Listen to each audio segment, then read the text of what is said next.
Chaque jour, Charles et Carole vous présentent la leçon de l'école du sabbat.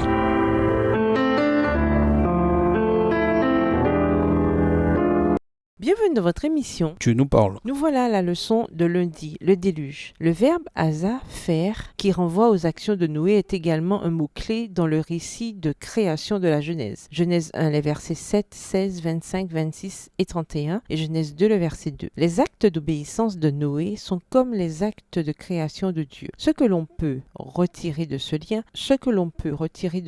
c'est que le déluge ne se limite pas à Dieu qui punit l'humanité, car c'est aussi Dieu qui nous sauve. Lisons Genèse le chapitre 7. Pourquoi la description du déluge nous rappelle-t-elle le récit de la création? Quelle leçon peut-on tirer des parallèles entre les deux événements? Genèse chapitre 7. L'Éternel dit à Noé, « Entre dans l'arche, toi et toute ta maison, car je t'ai vu juste devant moi parmi cette génération. Tu prendras auprès de toi 7 couples de tous les animaux purs, le mâle et sa femelle, une paire des animaux qui ne sont pas purs, le mâle et sa femelle, 7 couples aussi des oiseaux du ciel, mâle et femelle, afin de conserver leur race en vie sur la face de toute la terre. Car encore 7 jours, et je ferai pleuvoir sur la terre 40 jours et 40 nuits, et j'exterminerai de la face de la terre tous les êtres que j'ai faits. Noé exécuta tout ce que l'Éternel lui avait ordonné. Verset 6. Noé avait 600 ans lorsque le déluge d'eau fut sur la terre, et Noé entra dans l'arche avec ses fils, sa femme et les femmes de ses fils, pour échapper aux eaux du déluge. D'entre les animaux purs et les animaux qui ne sont pas purs, les oiseaux et tout ce qui se meut sur la terre, il entra dans l'arche auprès de Noé, 2 à 2, un mâle et une femelle, comme Dieu l'avait ordonné à Noé. 7 jours après, les eaux du déluge furent sur la terre. Verset 11. L'an 600 de la vie de Noé, le second mois, le 17e jour du mois, en ce jour-là, toutes les sources du grand abîme jaillirent, et les écluses des cieux s'ouvrirent. La pluie tomba sur la terre 40 jours et 40 nuits. Ce même jour entrèrent dans l'arche Noé, Sem, Cam et Japheth, fils de Noé, la femme de Noé et les 3 femmes de ses fils avec eux et tous les animaux selon leur espèce, tout le bétail selon son espèce, tous les reptiles qui rampent sur la terre selon leur espèce, tous les oiseaux selon leur espèce, tous les petits oiseaux, tout ce qui a des ailes. Ils entrèrent dans l'arche auprès de Noé, 2 à 2, de toute chair ayant souffle de vie. Verset 16. Il entra mâle et femelle de toute chair comme Dieu l'avait ordonné à Noé. Puis l'Éternel ferma la porte sur lui. Le déluge fut 40 jours sur la terre. Les eaux coururent et soulevèrent l'arche, et elle s'éleva au-dessus de la terre. Les eaux grossirent et s'accrourent beaucoup sur la terre, et l'arche flotta sur la surface des eaux. Les eaux grossirent de plus en plus, et toutes les hautes montagnes qui sont sous le ciel entier furent couvertes. Les eaux s'élevèrent de 15 coudées au-dessus des montagnes qui furent couvertes. Verset 21. Tout ce qui se mouvait sur la terre périt, tant les oiseaux que le bétail et les animaux, tout ce qui rampait sur la terre et tous les hommes, tout ce qui avait respiration, souffle de vie dans ses narines et qui était sur la terre sèche, mourut. Tous les êtres qui étaient sur la face de la terre furent exterminés, depuis l'homme jusqu'au bétail, aux reptiles et aux oiseaux du ciel. Ils furent exterminés de la terre. Il ne resta que Noé et ceux qui étaient avec lui dans l'arche. Les eaux furent grosses sur la terre pendant 150 jours. Si on lit attentivement le texte qui couvre le déluge, on constate l'emploi de nombreux mots et expressions communes avec l'histoire de la création. 7. Genèse 7, versets 2, 3, 4, 10, à comparer avec Genèse 2, versets 1 à 3. Mâle et femelle, Genèse 7,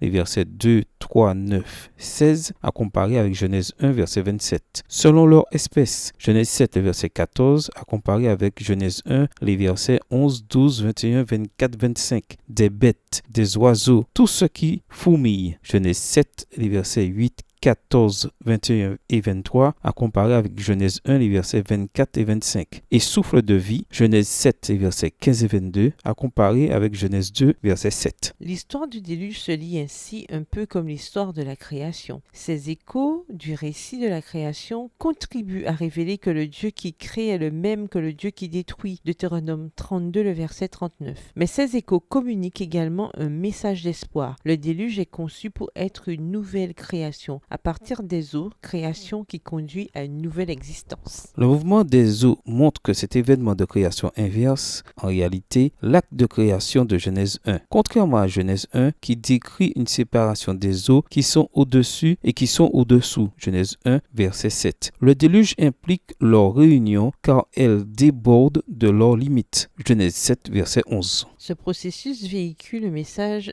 paradoxal. Dieu doit d'abord détruire ce qui est là pour permettre une nouvelle création par la suite. La création de la nouvelle terre exige la destruction de l'ancienne. L'événement du déluge préfigure le salut futur du monde à la fin des temps. Alors je vis un ciel nouveau et une terre nouvelle, car le premier ciel et la première terre avaient disparu. Apocalypse 21, le verset 1. Voir aussi Ésaïe 65, le verset 17. En nous, qu'est-ce qui a besoin d'être détruit pour pouvoir être créé de nouveau? Lisons Romains 6 et versets 1 à 6. Romains 6 et versets 1 à 6. Que dirons-nous donc? Demeurerions-nous dans le péché afin que la grâce abonde? Loin de là. Nous qui sommes morts au péché, comment vivrions-nous encore dans le péché? Ignorez-vous que nous tous qui avons été baptisés en Jésus-Christ, c'est en sa mort que nous avons été baptisés? Nous avons donc été ensevelis avec lui par le baptême en sa mort, afin que comme Christ est ressuscité des morts par la gloire du Père, de même nous aussi, nous marchions en nouveauté de vie. En effet, si nous sommes devenus une même plante avec lui par la conformité à sa mort, nous le serons aussi par la conformité à sa résurrection, sachant que notre vieil homme a été crucifié avec lui, afin que le corps du péché fût détruit, pour que nous ne soyons plus esclaves du péché. Au revoir Et à demain si Dieu veut. Dieu nous parle. Chaque jour, Charles et Carole vous présentent la leçon de l'école du sabbat.